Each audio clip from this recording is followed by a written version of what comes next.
Three groups, Take It Back, North Central, Middle Belt Economic Forum, and Renewed Hope Prosperity Ambassador, have called up the planned protests in the northern states, including Abuja.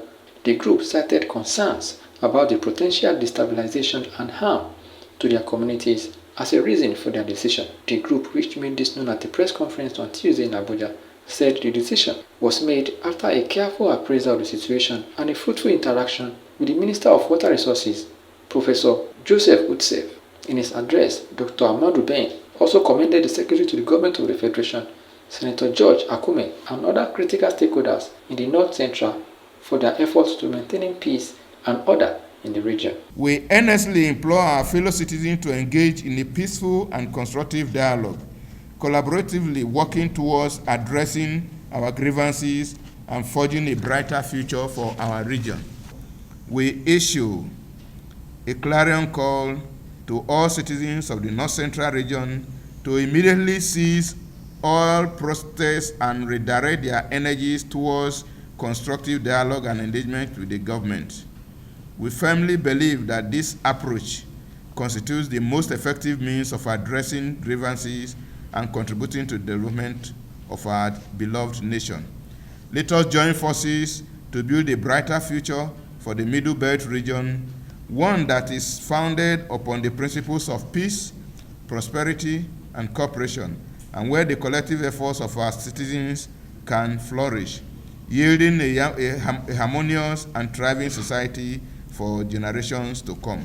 We would like to seize this opportunity to express our heartfelt commendation to the Secretary of the Government of the Federation and other critical stakeholders in the North Central, whose tireless efforts in maintaining peace and order in the region are not unnoticed, and their dedication to the well-being of the nation is also truly commendable. These exceptional individuals have demonstrated a remarkable commitment to prioritizing the interests of our nation above personal agendas, exemplifying a profound understanding of the intrinsic value of peaceful coexistence and the preciousness of human life, which is a cherished asset to families, states, and our country as a whole. We also extend our unreserved and heartfelt commendation to President Tinubu for his indefatigable efforts in constructing the nation of our collective aspirations.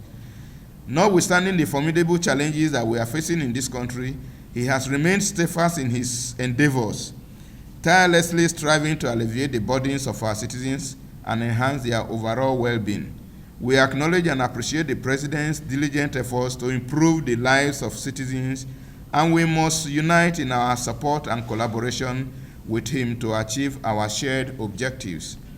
The President's developmental agenda, as exemplified by the initiatives of the Ministry of Water Resources, serves as a testament of his unwavering commitment to the nation's progress and advancement. Ben said they also took into account the developmental programs being driven by President Bola Tinubu's development agenda. The group recognized the right to protest as an inherent and fundamental aspect of citizenship, but emphasized the need for peaceful and constructive dialogue to avoid catastrophic consequences. Ben observed instances where peaceful protests have rapidly escalated into violent confrontations, resulting in widespread destruction, loss of life, and immense human suffering. They, however, urged citizens to direct their energies towards constructive dialogue and engagement with the government. We have come to this decision not out of fear or intimidation, but out of our deep understanding of the current political climate and the potential consequences of our actions.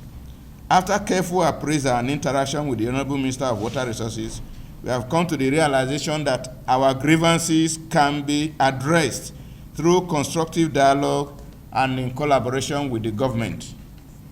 We recognize that the right to protest is an inherent and fundamental aspect of citizenship, and we firmly believe that such expressions should always be characterized by peace and tranquility. However, it is essential to prioritize constructive engagements and dialogue to avoid the catastrophic consequences of violence and destruction, which can have far-reaching and devastating effects on individuals, communities, societies, and even the nation as a whole. Regrettably, We have witnessed instances where peaceful protests have rapidly escalated and turned into violent confrontations, as exemplified by the EndSARS protests in 2020. This event, which was initially intended to be a peaceful demonstration, was subsequently hijacked by political adversaries and external interests, resulting in widespread destruction, loss of lives and property, and immense human suffering. That very tragic episode serves as a poignant reminder of the potential dangers associated with uncontrolled protests. If you have control over your immediate followership, what about those who are at the wider reach? Furthermore, we have observed similar patterns in other parts of the world, such as the Kenya protests that has not yet died down fully, the Russia-Ukraine conflict, and the usurping of President Gaddafi. In these instances, foreign non-governmental organizations and international clandestine groups have insidiously intervened, destabilizing the affected countries to advance their own self-serving interests, often in collusion with the local political opposition forces, both in groups or as individuals. Initially, these events may have been disguised as peaceful protests and solidarity marches, but they were subsequently transformed into violent confrontations, resulting in significant loss of life, extensive property damage, and ultimately the unlawful exploitation of the country's natural resources. We have grave concerns that the ongoing protests may succumb to the same fate, becoming a mere pawn in the hands of political adversaries and foreign non-governmental organizations that seek to exploit the chaos and instability of our own selfish gain. Alarmingly, therefore, this process has already garnered the endorsement of political opposition leaders who prioritize their own interests above the well-being of the citizenry.